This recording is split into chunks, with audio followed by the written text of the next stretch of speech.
So let's talk about Manchester City's masterclass against Liverpool. Man City did put 4 goals past Liverpool, with goals coming from Gundogan, Julian Alvarez, Kevin De Bruyne, and also Grealish. And I call this a masterclass because, yes, I do think that Liverpool have been outplayed. Pep Guardiola continues to show that he has the answers towards everything. And even with Man City going 1-0 down at their home, they were still very unplayable. They did not let their guard down. They continued to look more dominant. And you can just tell through Liverpool's body language that they felt intimidated. They didn't feel like they were going to win this game, even though they were winning at that time 1-0. And so if we look at the attacking activity that City had against Liverpool, City were always on top of Liverpool. Always. There was not like a single consistent moment where Liverpool were outplaying Manchester City, like at all. And they only continued to grow as the game went by. As you can see that in the far right, Man City found the most chances in the last 15 minutes. And this comes by no surprise. Like, even though City were losing, they were able to score that equalizer, and then by the time they were in a 1-1 draw, City became even stronger. The stats do even show here. You can see that City is the second best team within the top 5 leagues combined when it comes to gegenpressing intensity, right underneath Bayern Munich and right on top of FC Barcelona. So they showed their character once they tied, and they continued to show more character when they were looking for the 2-1. And these are the type of things and the type of characters that you have to show when you want to win the league. This has to be done. You have to be even better, even if you're losing, even if you're on a 1-1 tie. Because if you can have great performances like this against one of the toughest teams in the league, you are going to be having a very high chance of winning the league title. Especially when you see Arsenal, right, being just so unbeatable, so amazing in the way they played. Arsenal did beat Leeds 4-1, and Man City had to respond to that. And so I do want to just quickly talk about the goals, and just to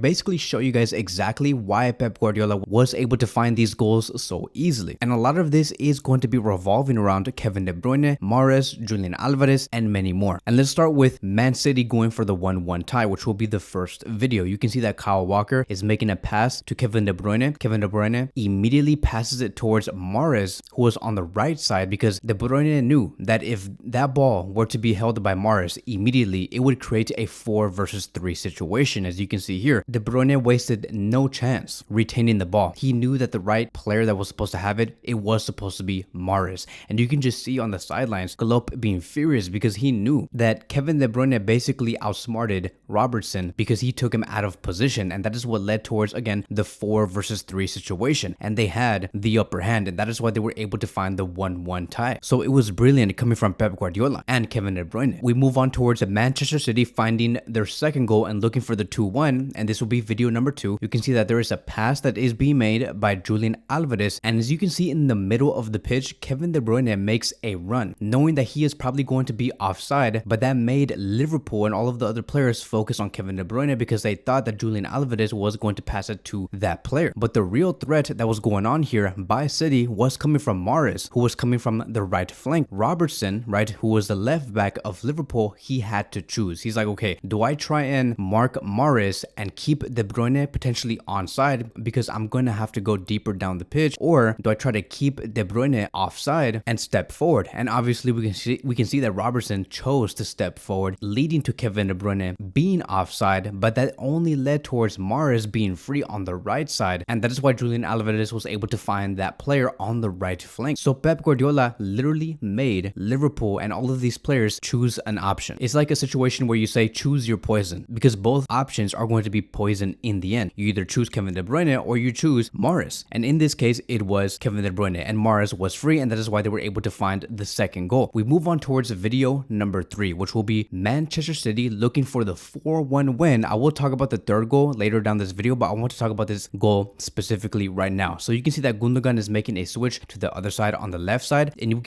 we can already see De Bruyne making the run behind Trent, placing Trent also in a 2v1 situation, which is what we call an overload and what Pep Guardiola likes to do. And you can see that Grealish passes it towards De Bruyne. After De Bruyne takes the ball down to the corner, you can see Grealish making the run into space, and he receives the ball, and then there you go, there goes the 4-1. But again, the brilliance from this is that basically Grealish and De Bruyne were able to put Trent on a 2v1 situation. He was not going to win in this case. And as a matter of fact, a lot of teams do like to target Trent as like a weak point from Liverpool, because they know that Trent defensively is just not, right now he's not in his best state. And I wonder when Klopp is going to be able to fix this. So that was great decision making from Gundogan, foreseeing the 2 versus versus 1 advantage, and that was great from De Bruyne and Grealish for making the execution happen. And that's basically how the goals were scored. Liverpool were outplayed, they were always also outnumbered, and the game was won on the wings if you really think about it. Because if we look at the shape of Liverpool and how they basically presented themselves to City, they were very compact and very narrow. What did this lead towards? It led towards Liverpool thinking, okay, it's a great idea that we block all the passing lanes from City, but it left the flanks very exposed, and that is where City saw the weakness, and they're like, look, they're very compact, they're very narrow, they're leaving spaces on the right side of the flank and the left side of the flank. Let's tackle those spaces, and that is how they were able to win and overpower Liverpool. So now I want to go very individual, and this is where we are going to be referencing the third goal that City have scored, and I want to talk about 2 players, which is John Stones, who is a center back, and also Julian Alvarez. And I want to start with John Stones first. John Stones is, I think, one of the best center backs in the world, probably in the top 3 best center backs in the world, and mainly because he was able to play as a central defensive midfielder, and he was very impressive. He played a huge part on why Man City were able to find the third goal that was scored by, I believe, Gundogan. Now, I'm not gonna sit here and tell you that John Stones played like Gattuso or like Zidane. I'm not trying to tell you that he played world class, but he's a true modern defender, and I'm saying that because he's able to adapt in multiple positions and play at a very solid level. Not world class like I'm trying to tell you guys. I'm just saying that he plays very solid for a player that's out of position. So as we do look through this video here, you can see that he has the ability to build a play that leads towards a goal. You can see that he's also trying to take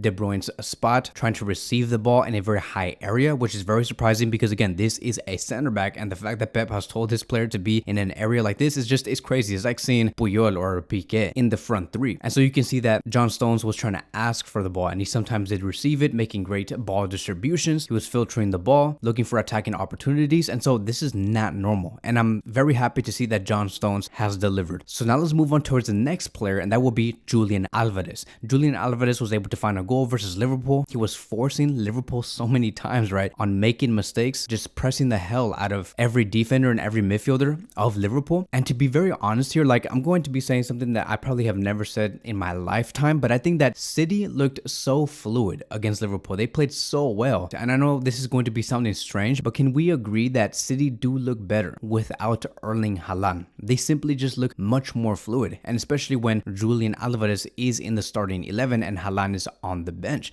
Now, again, it's crazy because when we talk about a player like Haaland and his profile, we know this player will be the best player in the world one day, if not maybe just in the top 2 or top 3 at the very least. We're talking about a monumental player, a player that will be defining an era in world football for the next 15 years. But for some reason, City just really do look better without Erling Haaland. Like, going back to that second goal, Man City looked so fluid in a play like that. And that pass that was made by Julian Alvarez, right, receiving the ball, making that calm cross to Mahrez, that is something that Erling Haaland really does struggle with. And so if Haaland was there in that place, in that sequence, he probably would have never been able to even see an opportunity like that and make that long pass to Mahrez and make the 2-1 lead. So stylistically, I would say that Julian Alvarez is much better suited for Man City than Erling Haaland. And you can just see that he's much more adaptable when he's dropping into the midfield and linking up the play, and just a much more overall active presser. Like, the only thing I think that Erling Haaland has over Julian Alvarez is just basically goals. It is only goals, because Haaland is able to score with his left foot, his right foot, his ankle, his kneecap, his head, his forehead. He can score with anything, and he's able to find those 3 to 4 goals in one game, which is why I believe Pep Guardiola does say, okay, Haaland will have the upper hand and will slightly have more minutes than Julian Alvarez because he can find the goals. But again, it's just, would you rather have a much more fluid and strong and